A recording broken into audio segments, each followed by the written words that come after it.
All right, we are live, I believe, right now, Travis. We are live Friday, September 4th. We're doing the news and the notes, all the stuff from this past week, letting you know all these final tidbits of information right before you're drafting this weekend, right here on the Fantasy Whisperers. Big Travie, what's going on, brother? Welcome back. What's up, dude? Good to have you, man. It's good to be back. Just been battling a couple of health things this week, but it's good to be back. Good to be healthy and rocking and rolling here with you. Dude, so glad to have you back in that piloting chair, dude. Chelsea did a great job. Billy Chelsea was amazing earlier this week. We did the shitty committee episode. We did it third time. Third time was a charm. Recording that. Finally got that thing out. Finally got it out, and then Austin has been holding it down with the mock draft. So it's been a good week, but there's been a lot of info, Big Travie. And I know that you've been keeping up because we've been texting each other back and forth. And we're going to go do the whole rundown right here on this show. We're going to go over all that stuff, as well as if you have any questions about, who you should draft or, lineup questions, let us know in the comments. Yeah, we've got less than a week, Johnny, until NFL football is on. We've got Houston and Kansas City next Thursday night. We've got drafts, the last bit of drafts rocking and rolling this weekend, including, Johnny, our League of Record draft, which is tomorrow morning for the only league that matters. That belt, I will put it up for grabs. I mean, when I say for grabs, I'm going to win it again. I don't know about that. I will put that thing up, and I will defend my title this year. And that starts tomorrow at the draft. It technically starts tonight. We've got some festivities tonight over Zoom, so that'll be exciting. But yeah, I mean, I don't know what's going on with this hair I've got going. Yeah, I'm surprised you didn't. Right, I'm surprised you didn't put on your headband before the show. But yeah, man, oh well, Christopher Dunning wants a shout out here. First comment. I'm so fast. Yeah. Shout out or nah? You get a shout out, bro. Thank you, Christopher. Thanks for coming in here and popping in. If you guys got questions, leave them there. We appreciate it. We are going to be rocking and rolling here and going through news and notes. And Johnny, I'm just excited to be back on the show, talking some ball with you.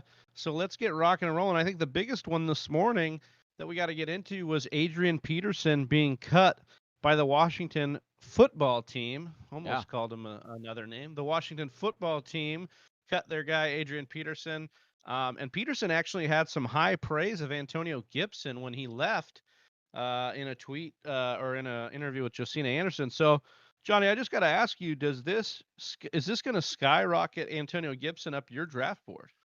It definitely has me more intrigued. I was already taking him in a lot of drafts. It's kind of unfortunate because now I can't get him. I was getting him in the 9th, 10th, 11th round in a lot of drafts, and I liked him there. And even so, like, he'll probably start going now where, like, J.K. Dobbins is going and, like, guys like that. Maybe he might fall to the 8th round. Or maybe if your league mates aren't really paying attention, he might fall even, keep going where he's going because people aren't paying attention. That's where you can swoop up that value. I like him a lot. It's very interesting you brought up the Adrian Peterson information because, well, Austin and I were talking about it last night on the mock draft that we live streamed. How we brought it up, how interesting it was that Adrian Peterson wasn't practicing with the team yesterday. I didn't think he would be cut. I didn't, based on the running back situation. I was a little bit surprised that he got cut. I did think it was weird, though, that he wasn't practicing with the team. And so you look at now the opportunity, the praise from Adrian Peterson is really, really interesting. And I'll tell you why. Because Adrian Peterson is kind of known for being that football player that really doesn't care about anybody else but himself in his running back room. He's there to do a job, to be the best that he can be. And so for him to praise, there was a famous story about Chris Thompson. The very first time he met Adrian Peterson, he went up to him. He was like a big fan, right? And he's like, "Hey, Adrian Peterson, nice to meet you. So glad you're here to help our team." And Adrian Peterson was like, "Who are you again? What was your name?" He had no idea who Chris Thompson was, and it was like, and that was coming off of Chris Thompson's one of better years. So that is interesting. I am moving Chris It's kind of Thompson. like when you came up to me and asked me to do this show with you, and I was like, "Who are you again? I don't even know. Who are you?"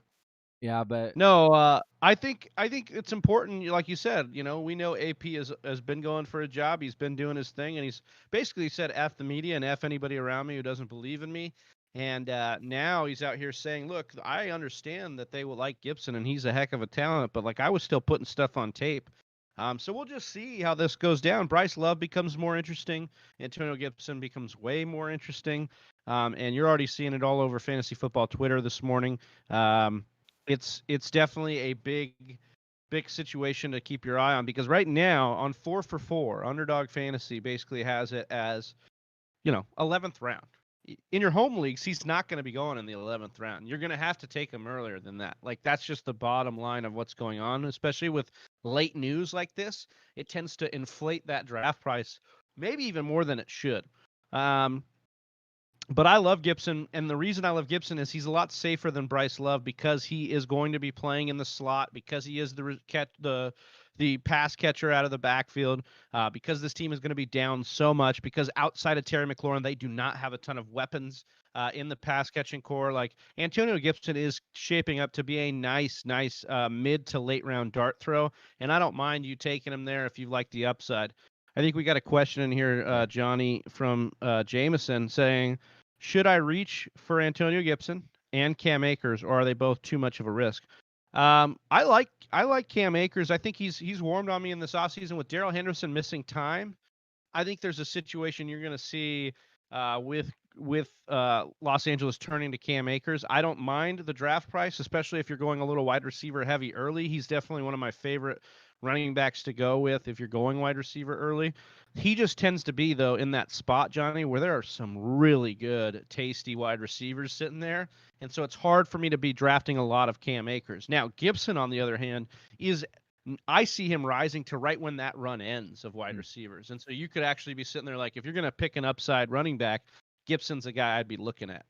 Yeah, I like what you said there. That's the most difficult part for me, and I haven't been drafting a lot of Cam Akers or mock drafting a lot of Cam Akers, unfortunately, because like you said, those 2 rounds are just filled with juicy wide receivers. How I tend to start my drafts, I usually go running back heavy, and so I'm looking at my wide receivers there because I feel like there are a couple there that could be top 8 upside, and so I think Cam Akers has the ability that he could be a solid RB2 for you. But yeah, if you are pivoting or you're in one of those, top 4 picks in the draft and you go, RB, and let's say something absurd like, Tyreek Hill falls to you in the second, or a Devonte Adams, or you want to go D-Hop and go that route and get like an anchor wide receiver, I don't mind following up and getting Cam Akers a little bit later if that is your strategy, and foregoing kind of those middle round wide receivers. I think that's a nice alternative. I do think Cam Akers will be the guy that they end up turning to for the vast majority of the workload here, for sure. All right, Johnny, we had some more news, speaking of running backs, coming out of Jacksonville, with Raquel Armstead being placed once again on the COVID-19 list. For his second time, he'll be placed on the COVID-19 list. And so now we're looking at a combination. The next blurb out of news was that James Robinson and Devine Ezigbo will be splitting carries. That's the plan for the Jaguars in the interim. If you are sitting there in drafts, because we have a draft this weekend, Johnny, and I've got a couple drafts this weekend. What is going to be your strategy when you're attacking this Jacksonville Jaguars backfield? Well, I'm gonna hope that most people haven't seen this blurb and they go for they go for Rockwell, and then I'm gonna sit there and I'm gonna grab a Zigbo. I understand the blurb about Jackson, but here's or Robinson, I should say. But here's the thing: when you're looking at these storylines, you also need to remember, okay, what kind of training camp has said players had? Like, let's not just throw darts, willy nilly here. Zigbo has had a great camp. He was having positive reviews come from beat writers all camp, and that was why when Fournette had had gone or was traded, everyone, that had instantly gravitated towards Rockwell, there were a few that were able to grab a Zigbo. And even then, they were saying, well, a Zigbo could be the guy down the stretch at the end of the season. Rockwell will get the initial. So I'm more inclined to go after a Zigbo. I don't think that I think based on the reports and everything that I'm hearing, they like a Zigbo. So that would be, if I'm going to go at this backfield at all, that's where I'm targeting. Or Chris Thompson if I am in a PPR or half point. I like that as well. But I'm not going to go with the Jackson on my end. Travis, do you have anything differently? Are you wanting to grab, both of them for a dart throw? Part of my take actually the majority of my take on Leonard Fournette this year was situation based. And that was because he was behind this Jacksonville offensive line that wasn't very good. He was seeing a ton of stacked boxes. He was playing for a team that was going to be bad this year. They project to be really bad. They keep trading away defensive talent. And so you just look at what the Jaguars set up to be. I'm not sure I want to go and get the thumper for a Jacksonville Jaguars team that just saw Leonard Fournette get 3 touchdowns last year. Like I don't really want to invest in this running back field that much. But I will take a stab at Chris Thompson in a lot of PPR, half PPR leagues, even standard leagues late, because I think he can provide some value in those games as a guy that just soaks up targets down the field. I mean, we just saw Leonard Fournette get 100 targets last year from Minshew. So, like, this is something that needs to be talked about. And I know it gets old to talk about Chris Thompson, and I know he's got the injury thing, but, like, let's not pretend that he's not going to get work for them, especially the way it projects this year. So I'm fading away from the other 2 backs, and I'm actually looking more at Chris Thompson more than anyone in this backfield. Let me ask you this, Travis. Last year, Leonard Fournette saw one of the most stacked fronts of any running back, right? His average was 7.1 defenders in the box. Do you think that, last year we all knew Leonard Fournette, that's the best piece that they have for the Jacksonville Jaguars. So they were like, let's load the box. We'll let Gardner Minshew beat us. However, there is no Leonard Fournette type player back there this year. We're talking about a Zigbo. We're talking about Chris Thompson. Do you think that teams now will not load up the box as much, and they're like, okay, we're going to respect Gardner a little bit more. We're going to play the pass a little bit more. And if one of these, guys like a Zigbo or Jackson does pop off and beats us, then so what? Like that, we'll deal with that because we don't expect that to happen, and we're going to think that like you're going to be down. And so I get the situational play here. I get what you're trying to say. The problem is that when you're down by 2 touchdowns, you're not going to be able to do that. Like, it's just not going to be an option anymore. You're going to have Chris Thompson in the game. You have to be chucking it to, DJ Shark or Laviska Shenault, and you're going to have to be, dumping it off to Chris Thompson to try and inch your way on the field. This team is going to be bad. Bottom line, there is no way you can spin it. They're not going to outdo Vegas, in my opinion. They've got a 5-game win total per Vegas. Like, they are not going to be good. And I'm not going to invest in guys that need, the most important thing about running backs is situation. What kind of situation are you in? And the situation for these guys is not very good, as opposed to Chris Thompson, who actually has a path to some success there. I mean, the only reason we're talking in the earlier hour about Antonio Gibson so highly is because the situation projects for him to still be valuable no matter what happens in game script. So that's why I lean towards more of a Chris Thompson. Now, if Devine Ezigbo gets in there, and I'm wrong, like, and he takes over, and he even takes over for Chris Thompson, which I don't see happening if Chris Thompson's healthy. Then I'd be wrong, but I just don't see that happen. So I'm fading the 2 pounders, and I'm going with the Chris Thompson scat back in most leagues. Yeah, if I'm going to invest at all. I just don't know if there's a ton of upside even in that play too. Next bit of news here is, according to the Athletics' Matt Caboli, Ben Roethlisberger has made every throw at Steelers camp, and his elbow is not a concern. Johnny, if we were at all systems go last week, we are at all systems go this week, even more. It's for already Ben Roethlisberger. There's no stopping the Pittsburgh offense. So I just want to understand if there's anything at all keeping you from guys like James Conner, Juju Smith-Schuster, Deontay Johnson, who, by the way, had missed a bunch of practice but came back this week and was said to really have a connection with Ben Roethlisberger at practice, burned a couple people on a 30-yard touchdown. And that's a good defense to be burning in practice. So just I'm big on Deontay Johnson, Juju, James Conner, even Eric Ebron out there tweeting saying, I think his tweet was, "I should have been here all along."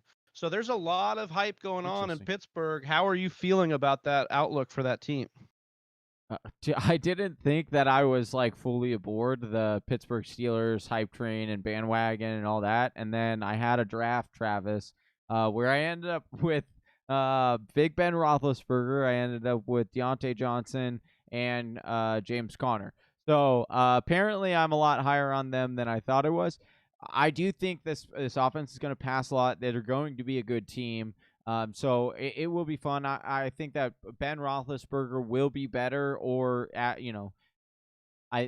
shouldn't say better, because last time we saw him with a full season, he was quarterback 3. I don't know if he's going to be the quarterback 3 overall, but I think he'll be really solid. I do expect him to play the vast majority of the season. I'm not worried about the arm at all or the elbow at all, and I think that those who invest in these pieces, because others are a little scared, are going to really benefit from having those players on their team, because we have such recency bias with how bad that team was last year. But 2 years ago, 3 years ago, those were good Steelers teams who passed the ball a lot, and fantasy owners were very, very successful because of the players on that team. So I like it. I guess the only one, and this is weird for me to say this because I do have Juju as one of my higher up players this year, but Juju's the only one I'm a little hesitant on, only because I don't see them really being that committed to Juju, given that they've said that they're not going to re-sign him, given that he's had his own personal struggles even without Big Ben. I will just say this. I have been more inclined to pass on Juju, pick up Deontay Johnson in the later rounds because I think the value's better. And I think if you're trying to spin a negative narrative on the Steelers, the only one you could say is they saw Big Ben break the record for pass attempts in a year and then watch his elbow completely disintegrate. And then they get him back and he's fully healthy, so they dodged a bullet. Are they going to try and lean more on the run game than they did a couple years ago? Probably. And so I'm smashing James Conner in every draft almost. He's one of my most drafted players, especially when you're at that 1, 2, 3 turn. I'm sorry, the 2, 3 turn when you had one of the top 3 picks. I think he's a great value, and I think he's getting slept on quite a bit. So I will say that Juju's the only one I'm a little hesitant on, but still, I think a lot of his risk is baked into his current draft price going in the 4th round right now. So you could do a lot worse than loading up on Steelers here. It's good to have you come around, Travis, on Juju. Yeah. Oh yeah. Is that? So we got John Doe here. Do I pick up Chris Thompson and drop Bridgewater or Kyle Rudolph? PPR. I mean, I don't know how the rest of your roster shakes out. I mean, if you desperately need running back and Bridgewater's your second quarterback, then yeah, I would drop him for sure. Yeah, I would. Hey, I will say I was watching a training camp video, because now they're like all doing like these little mini training camp videos. It's pretty cool, from like someone who likes that kind of content. It's really cool, but it's also interesting how like it was so shunned and looked down upon like a few years ago. Having cameras in your training camps, and now like every team is doing their own personal show. I mean, the Cardinals have theirs, and it's called the Flight Plan, but really good content anyway. I was watching the Carolina Panthers one, and something that I did note was that Teddy Bridgewater, now I understand it's just practice, and walkthroughs and things like that, but Teddy Bridgewater was really letting it unleash, and it looks like they are going to let him really throw the ball. And so, that was something we never really saw in New Orleans. We did a lot of dump-off passes, things like that. The games where Sean Payton really let him open up, we saw he was a really good fantasy quarterback. And, I've stated this before, that he has the best, according to before the season, right now, preseason schedule for quarterbacks. He has the easiest schedule for quarterbacks. We saw what that did for Lamar Jackson last year. I'm not saying that Bridgewater is this year's Lamar Jackson. I'm just saying if you have to wait on quarterbacks and all these guys are getting taken, keep Bridgewater in your back pocket, because I do think there is a lot of upside that people really aren't talking about, and it's a main reason is because there's been no training camp footage that have come out, no preseason to really see what they're going to do. But what I've seen, it looks good. So we got 11 watching here, 7 likes. Let's get those likes up if you guys don't mind. Get us a boost on those likes to get that video rocking and rolling. We've got a ton of Antonio Gibson love in the chat here between Travis Park, John Doe, Jameson Bardock. And we've got, I wanted to ask, Bassam came in here with a question. He said, oh, yeah, so based on the Leonard Fournette news, Johnny, and then, so Leonard Fournette gets signed, right? He gets signed by the Bucs, and then we've got Bruce Arians coming out and saying, "Look, it's Ronald Jones's job. It's his job to lose. He would have to screw up to lose it, and I don't see that happening." Those were his quotes. I think it could definitely happen. Obviously, I think that's definitely, especially when you've got somebody waiting in Leonard Fournette. But it sounds like to me that Ronald Jones will get the first crack. And so Basim Sadiq asks, "Where would you draft Leonard Fournette, Johnny?" Talk to the people about where you're taking him, where you see him falling, where you're comfortable investing. Because honestly, on the surface level, at first I was a little excited for Fournette. Then after the news, I was a little excited about Ronald Jones, even because I think his ADP would plummet. He could be kind of a value. And now I'm honestly almost a fade on both. How are you landing when it looks at the Tampa Bay backfield? Yeah, I mean, there's going to be two storylines, right? There's going to be there are two outcomes that you can look at. One is very pro Leonard Fournette, and that is, you look at what Bruce Arians did with a workhorse running back style, like a Leonard Fournette, or, and David Johnson, and you're looking at a guy that's going to get, 250 touches, and then the RB2 in that backfield is going to get about 80 touches total. So that is a very realistic possibility. I think that's the ceiling that you kind of look at. But then you have the news that, BA is saying Ronald Jones is still the guy until he messes it up. Well, two things. One, Bruce Arians has a very complex system. You could be some of the best running backs in that system, and I can give examples. Adai has been in this system. You've had Mendenhall, Rashad Mendenhall has been in the system. David Johnson has been in this. Chris Johnson has been in this. Your boy Andre Ellington. Yeah. All these guys have been in this, and they've been successful. But what have you seen after the games? You often see that Bruce Arians will say, well, he left 150 yards on the field. He could have done this better. It's because there are a lot of things that go on, behind the scenes. And we always used to laugh about it as Cardinals fans, because Bruce Arians would say it about David Johnson when David Johnson would have 200 all-purpose yards, but he would say, oh, he left 100 on the field. And then it wasn't until he left and David Johnson was struggling in these things that we thought he could do, and we're like, oh, Bruce Arians was telling us correctly. And so I say that because Ronald Jones is bound to mess up in this offense. It's just going to happen. It's so complex. And so Bruce Arians, then, I got to ask you this. Do you think that the leash will be as big as we think it is just because of who Leonard Fournette is, just because of Leonard's Fournette name? Do you think the leash will be as short as a lot of fantasy analysts are suggesting? Yes. That it's only going to take one fumble or one missed pass block to do it? Because if we're being honest, pass blocking isn't one of Leonard Fournette's strong points either. So if it ends up being something like that, if he misses a blitz assignment, I can't imagine that's going to be the shortest. I actually err on the other side. I think that BA likes Ronald Jones a lot. I think that's why they've set it up this way, but I could be wrong. He said a lot of things, and honestly, what's happened before is people are trying to say that BA is a liar. He used to be one of the biggest straightest shooters in the media we had. He did. So I don't understand why people are saying that he's a liar, that he's bending the truth. I think he likes Ronald Jones a lot. I think he's telling us exactly how he feels about Ronald Jones.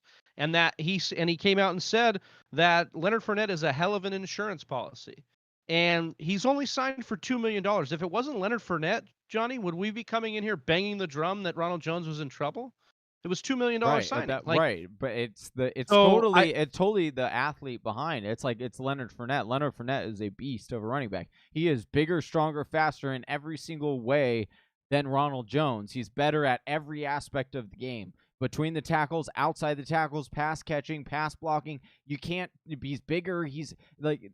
That's why it doesn't make any sense to me. So Bruce Arians can say what he wants to say. I'm going to still think that Fournette is going to get the majority of the carries. But here's the other side. I just mentioned the ceiling of Leonard Fournette and what it could be as a ceiling.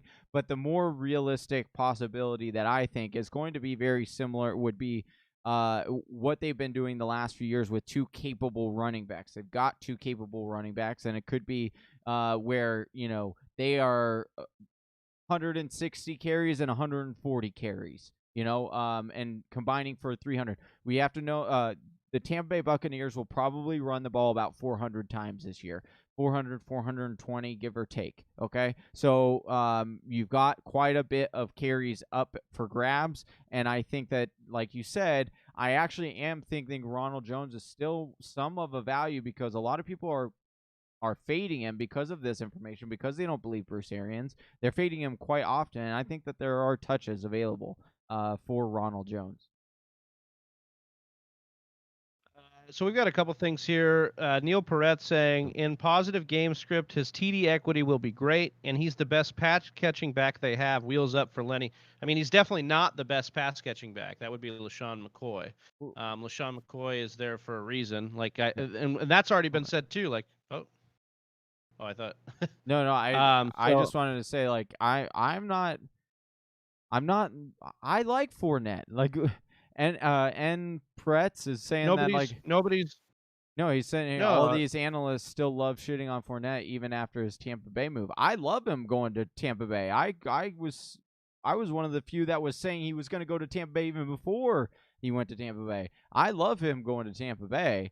I'm just saying that when you're trying to range the outcomes, yes, I do believe that Fournette's ceiling is more so where I'm leaning with Fournette than the latter, but there is a very realistic possibility, like Travis said, that they do like Ronald Jones and that they do want to keep using him. I think it's going to be I would bet on Leonard Fournette. I don't want this to be misconstrued. I would bet on Leonard Fournette, but I think we're seeing a combination of things.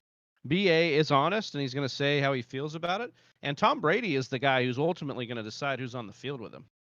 Tom Brady has done this tons of times in New England. It didn't matter what kind of pedigree you had. They will put people on the field. That they think gives him the best shot, whether it's in the red zone or whatever. I mean, we liked Dare Ogumbal. I can't even say his last name. Ogumbawale. I have to think of Mario, like the Goombas. Anyways, they liked him, and yet they still let him go because they're giving the veteran Lesean McCoy, who looked dusted last year, as the pass blocking guy on third down. So don't be surprised if you're in the red zone and you're seeing Leonard Fournette pulled because, for some reason Brady's more comfortable with a guy like Lesean McCoy. I think there's too many things that could be moving around here. I would not go that. I feel like that's a reach. I mean, we'll see. I would just say that I don't think it's all BA deciding who's going to be on the field. I think Tom Brady will have a lot to say with it too. And maybe he had a lot to say with bringing Fournette there in the first place. I have no idea. I just that's kind of been my thought on it. I wanted to get back to one of these. So John Doe, before Neil Peretz and us got into some stuff here. By the way, thanks for jumping on, Neil. Appreciate you always. I know you're shouting us out there a bit. We love you, man. 13 watching. If we can get the likes up, we've got 8 likes. John Doe wanted to ask Johnny thoughts on Devante Parker. At the moment, Devante Parker's ADP. Let me just check. I love Devante Parker's value because most often he is like. Oh, I'm sorry. He's in the 6. Yeah, he's 607. He's falling as a lot of people are going for the Terry McLaurin, the DJ Chark, all those guys. And I think that there is a tier that kind of breaks off after Devante Parker, but he's going way, way later than those guys. And so I like Devante Parker a lot. I don't think that what we saw last year was a fluke. I think he finally figured it out. He's going to get Ryan Fitzmagic back for a chunk of games at least minimum, and then I think he's safe because Tua is going to be very, very accurate, and so he'll be able to get the ball to Devante Parker, because Devante Parker, a lot of people don't talk about this, but like he does like a lot of stuff more so around the line of scrimmage. He doesn't have like a really deep depth average depth of target. I'll look it up right now while Travis is talking here to tell you exactly what his A dot is, but he is not a guy that is like a major field stretcher. So I think he's pretty safe, and people aren't respecting that. So we had some recent news this week as well, Johnny. NFL Network Ian Rappaport reports that extension talks between Zach Ertz and the Eagles have come to an abrupt halt. Apparently, they tried to offer something less than the guaranteed money they offered back in November, and so they are at a negotiation standstill. Yeah, it's like, wait a second, what happened here? And all that Ertz did between November and now was be their best wide receiver, yeah. Even though he's a tight end. So I just don't understand what the Eagles were trying to pull a fast one, the old switcheroo on him. I just want to talk about what you think about Zach Ertz. I got Zach Ertz last night in our mock draft in the 6th round, and I've been looking at my big board and saying, look, if Ertz is in the 6th round, like, you kind of have to smash the button here if you don't have a tight end, because especially with what's happened with Jalen Reagor, Deshaun Jackson's injury history. We've got Alshon Jeffrey not fully back. What is going on in Philly, and why would anyone think any different of Zach Ertz unless you can make the case only for Goddard? But Goddard and him were both top 10 tight ends last year, even with everything that was going down. So I don't know, man. I'm feeling like Zach Ertz is getting slept on in a major way. And every year he's not the sexy pick. We don't like taking him that much, but he produces. He wasn't the sexy pick besides like 3 years ago. That was when he was the sexy pick. And since then he's just been like Mr. Reliable at the tight end position. And people often don't want what is, reliable. They want to, give me that shiny new toy, give me that upside. Like I want the player that, when I draft them, people are going to go, dang it, I really wanted them, Here and here's the other aspect of it too, and probably the biggest truth is that a lot of people, myself included, feel like Goddard does limit the upside of Zach Ertz. But to the counterpoint of that, they are having so many issues with these wide receivers already that it doesn't matter, because all the passing volume is going to go through these tight ends, or going to need to, because they don't have any wide receivers. And so I think that Zach Ertz in the 6th round is an absolute smash. I would be ecstatic if I got him in the 6th round and waited that long, because I do think that he is a lock to be top 5. He might be the 5th best tight end at the end of the day, or at the end of the year, but I think he's so consistent, and he does have the upside to be, number 2 or number 3. I don't know if he has the ability to be number 1 because of Goddard being there, but I do think especially in PPR leagues or in yardage bonus leagues, right, Johnny? Like, you got to be smashing Ertz where you could get him in some of these leagues, because the volume is just going to be there. Yeah. I do think I'm really excited about Ertz. Where I started the year, I remember our Change of Heart episode, I made Ertz one of my Change of Heart guys, because I started the year being like, I'm off. If I got to take him, we're going to take Mark Andrews, or, but you're not having to do that. Now, Andrews you have to pay for Andrews' upside, and I do think that Andrews is getting slept on a little bit too, because I do think that he's got a capability to get to number 1 or 2. But I will say this about Ertz. I think Ertz is just getting slept on too much, and people should be ready to take him in the 5th, 6th round and beyond, because leagues are just kind of sleeping on him because of all the things going on. And it's kind of wild to me that you wouldn't think all that was there. Right. All right. So, Forrest says, do you think Tyler Higbee can be a trustable tight end the whole year? And before I tell you that, or ask you that, Johnny, ESPN Lindsey's Theory expects Tyler Higbee to continue to be one of Jared Goff's top targets. We've seen the hype. Gerald Everett is not impeding in any way on this. We see them still running more 12 personnel via Hard Knocks and other reports out of Beat Camp. So in my mind, this kind of shifts from a Robert Woods Cooper Kupp dynamic to a Robert Woods Tyler Higbee dynamic, kind of what we saw at the end of last year, Johnny. Yeah. Are you buying into that?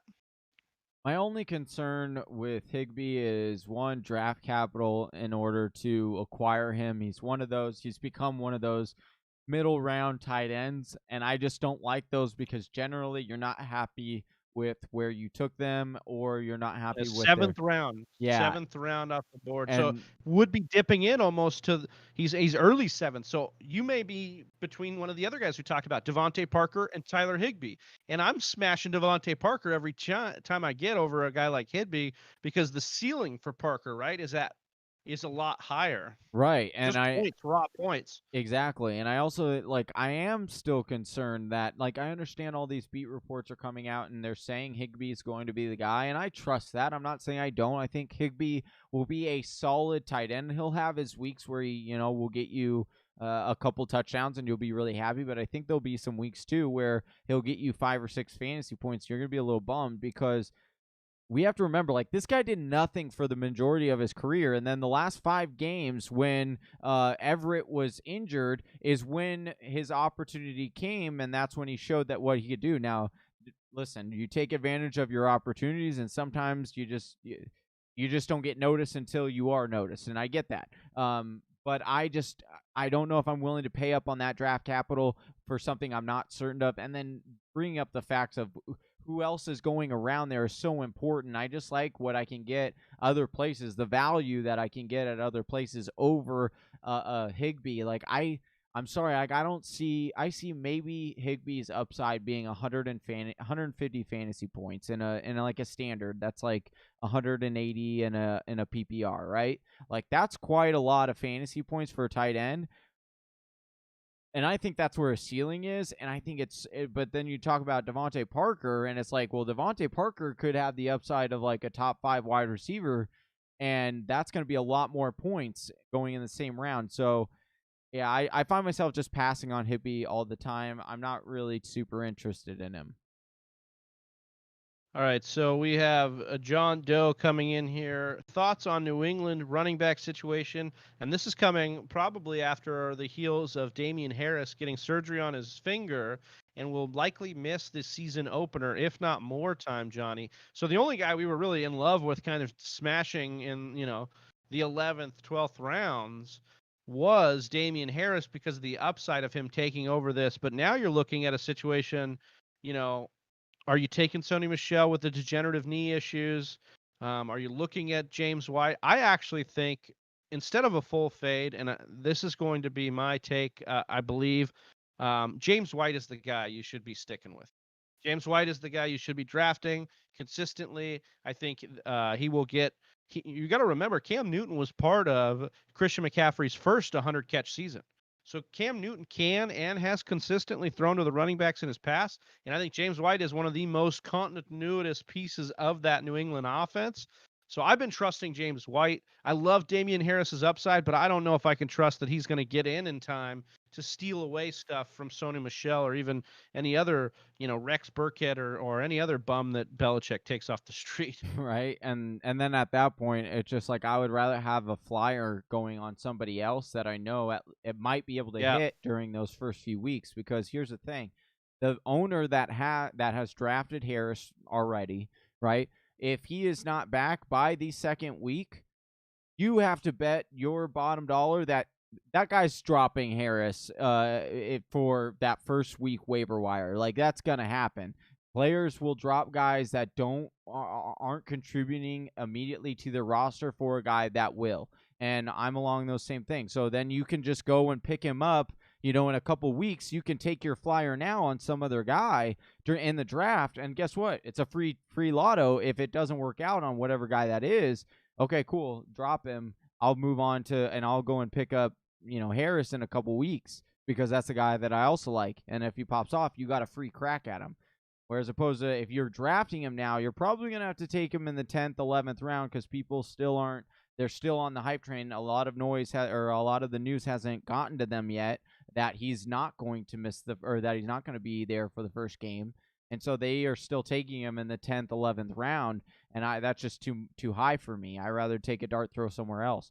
So that's generally where I'm going with it. That's what I would advise. But Travis, what do you know, I think that what you said was perfect. Go for James White. We know he's super consistent year after year, as much as we, want to blemish that on his resume, but he always produces for fantasy owners. He's a solid flex play at minimum with upside. And we can't act like he doesn't have upside, right? Like, he's got the upside. We saw it a couple years ago when he scored all those touchdowns.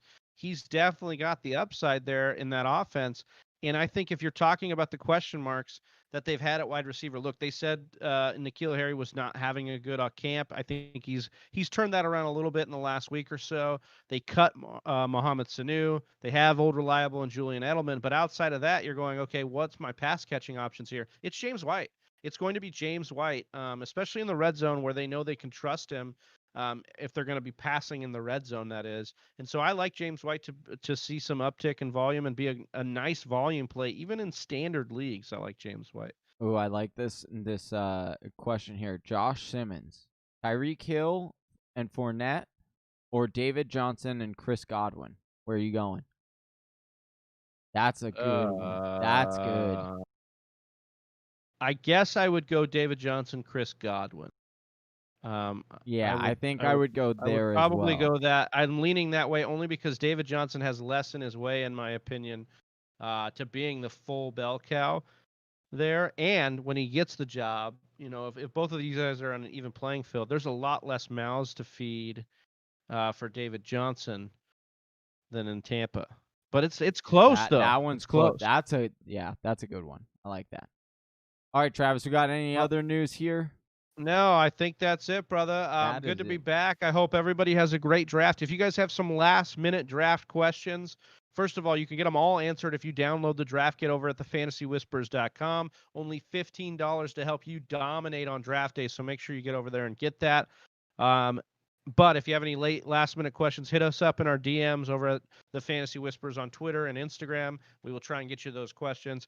Good luck with all your drafts. Have a great Labor Day. I'm Big Travie. That's Johnny Game Time Hicks, and we're the Fantasy Whispers. Peace. Peace. Make sure you hit that subscribe and hit that bell.